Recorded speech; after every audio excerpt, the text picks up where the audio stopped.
Exactamente. Mira, hace unos años atrás, y no muchos años atrás, yo te diría entre 5 a 10 años, no era más de un 10 a un 15% el porcentaje de parejas infértiles, pero esto se ha visto y ha ido aumentando, como vos lo decís, en estos últimos años, claro, y cada vez se empieza a pensar más los que hacemos fertilidad. ¿Qué está pasando? ¿Por qué esto es así?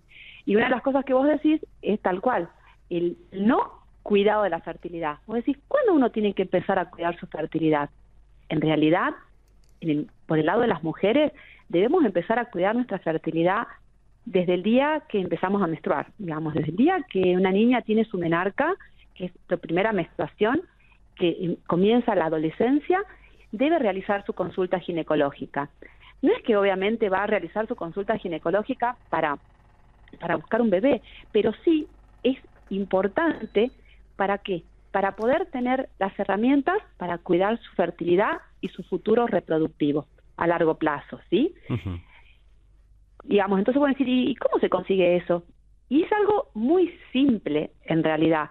¿Por qué? Porque lo que hacemos los ginecólogos habituales cuando vemos un adolescente es ver su carnet de vacunación, ver si tienen las vacunas correctas. Por ejemplo, es muy importante la vacuna de la rubiola, que se ha visto que trae tantos problemas de infertilidad y de abortos a repetición en una mujer. Es muy importante, obviamente, explicarle todo, enseñarle cómo es su cuerpo. Es muy importante que hagan actividad física, que lleven una buena alimentación, que obviamente eviten el tabaco, el alcohol, las drogas, porque son todas cosas que comienzan en la adolescencia, ¿sí? Sí.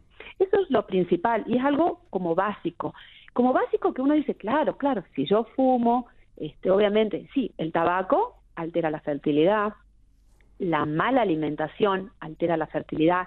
La mala alimentación estamos hablando ya sea en alguien que tenga sobrepeso o bien que tenga pesos extremadamente bajos, porque sabemos que el sobrepeso y la obesidad es una enfermedad, pero también existen los problemas alimentarios como la anorexia y la bulimia, donde una mujer, un adolescente, no está, digamos, tiene un peso normal o bien un peso exageradamente bajo, y eso obviamente en un futuro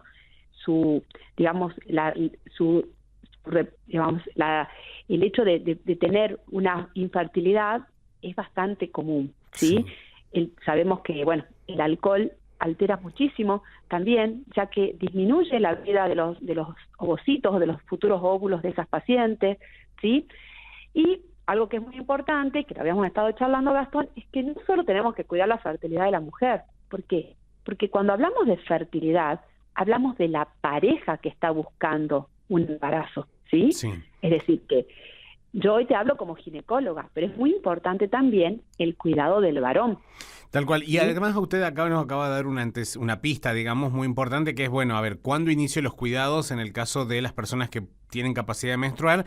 Bueno, en la primera menstruación, que hay un ginecólogo, una ginecóloga donde va a acompañar, va a quitar los primeros miedos, va a empezar a aconsejar y se va a encaminar a ese cuidado para el resto de la vida. Pero en los varones no hay un evento que marque un antes y un después en la vida. Entonces, ¿cuándo sería el momento oportuno? En realidad en la adolescencia también, Uh-huh. ¿sí? Es decir, en este caso, en el varón, el pediatra, que bueno, generalmente uno va al pediatra cuando es muy chiquito, lo lleva a la mamá, pero es como que lo que tendrían que tener en cuenta las mamás, que cuando tienen un hijo que ya cumple entre los 12 y los 13 años, que también comienza su adolescencia, que cada vez es más temprana, es muy importante. En realidad, lo que hace es un control clínico, un control donde ya sea el pediatra o el médico clínico ve cómo se está alimentando. Vemos que también por la Organización Mundial de la Salud, que cada vez hay más personas con sobrepeso, ¿sí? Se sabe que el tabaco, el sobrepeso en el varón, el sedentarismo, el consumo de alcohol y de otras sustancias son factores de fertilidad. ¿Sí? Es decir, que si ellos no llevan una vida ordenada, obviamente después empiezan a venir todos los problemas cuando esa pareja acuden a nosotros, los especialistas en fertilidad, buscando un embarazo, ¿sí? Bien. ¿Por qué? Porque generalmente vienen sin conocimientos, ni te digo las mujeres que vienen en forma muy tardía a pedir como consejos de fertilidad, ¿sí? Es decir, nosotros llamamos infertilidad cuando la pareja está un año buscando un embarazo y no lo logra. Eso es infertilidad, ¿sí? Eso en mujeres de menos de 35 años.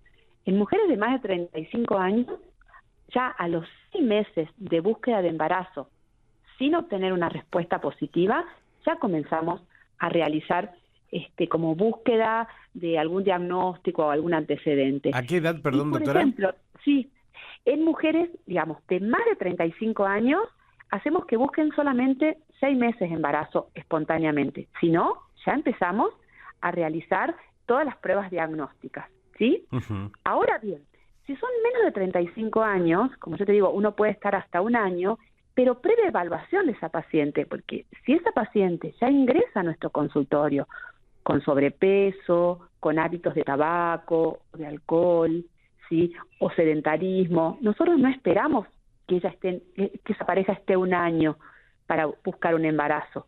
Ya empezamos a intervenir ahí, ¿se entiende? Sí, se Nosotros entiende. a todos esos factores los llamamos la epigenética, es decir, son pequeñas cosas que antes no se tenían en cuenta, desde comer mal, comer exceso de azúcares, exceso de harinas, ser sedentario. Antes era como que lo tomábamos como más normal. Ahora se ha visto que cada uno de esos factores alteran. Y no solo alteran la fertilidad, porque si vos ves y vas al cardiólogo, lo primero que te dice, por favor, no seas sedentario, coma sano. Digamos, lo hemos visto ya en todas las especialidades. Y cada factor interviene de forma, la mayoría de las veces, negativas en nuestra fertilidad. Sí. ¿Se entiende, no es cierto? Sí, se entiende. Incluso el otro día recuerdo una publicación científica de la revista Nature, creo que era, o Science, en una de estas dos, que hablaba justamente de que, por ejemplo, al momento de la concepción, según los valores que, por ejemplo, tenga en sangre la persona que aporta los espermatozoides en cuanto a perfil lipídico y un montón de cosas, eso ya predisponía a, si se daba un embarazo, a que posiblemente también ya haya cierta predisposición en el futuro de ese nuevo ser de tener enfermedades crónicas no transmisibles. Y uno dice, pero ¿qué tiene que ver el estado en el cual está la salud de esa persona que está concibiendo? Y bueno, claramente la epigenética hoy ya no la podemos dejar de lado a la hora de pensar en las futuras generaciones.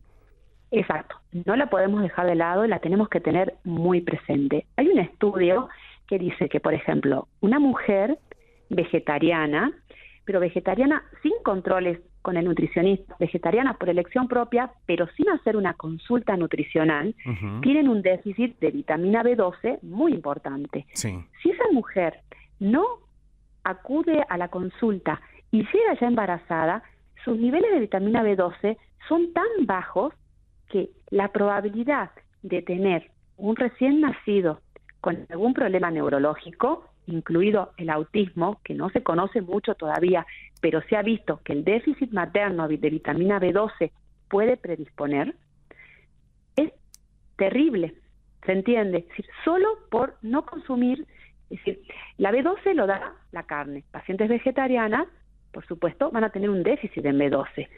Puede ser vegetariana, pero tienen que tener un control de vitamina B12 estricto y sí o sí suplementarse con B12.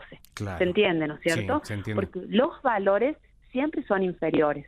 Tal Entonces, cual. algo como una vitamina, imagínate, por ejemplo, lo que vos decís con el control lipídico. ¿Y por qué es eso? Porque los espermatozoides tienen muchos lípidos. Es una célula con muchos lípidos, pero lípidos buenos. Entonces, si ese varón no se controla y tiene los triglicéridos altísimos, el colesterol malo altísimo, sedentario, sobrepeso, obviamente que esos espermatozoides no van a ser de la mejor calidad. Puede ser que embaracen igual, pero la calidad es súper importante. ¿Se entiende, no? Sí, se entiende perfectamente. Ahora también, doctora, quiero aprovechar para preguntarle otro tema y que seguramente Sí. a usted le debe llegar o le deben haber preguntado, porque muchas veces se confunde el término infertilidad con por ejemplo en los varones, pensar en la impotencia sexual, como que soy infértil cuando no tengo una erección, pero no lo consideran como una posible situación de infertilidad en el varón, por ejemplo, y responsabilizan a sus parejas mujeres, pero el hecho de sí tener erecciones y sí tener eyaculación, pero bueno, esos son factores que uno tenga o pueda ponerlo como una cuestión de decir, bueno, si hay esto, sí o sí tiene que haber embarazo. No, en realidad no tiene que ver una cosa con la otra, porque la infertilidad en el varón es la incapacidad de los espermatozoides de poder concebir, de poder fecundar un óvulo, ¿sí? Digamos, la azospermia, que sería la falta de espermatozoides en el varón, tiene que ver una causa que es, digamos, obstructiva, digamos que ellos pueden, digamos, producir semen, pero por ahí sin espermatozoides, debido a que hay como algún cierre en alguno de los conductos que no deja pasar los espermatozoides hacia el exterior. O a veces son azospermias, es decir, falta de espermatozoides de causa secretora. Eso ya es un problema hormonal, como un problema más profundo en el varón. Pero no tiene nada que ver con la impotencia, es decir, la falta de erección o la misma eyaculación precoz. No tiene nada que ver. Acá lo importante es, digamos, que los espermatozoides sean buenos en cantidad y en calidad.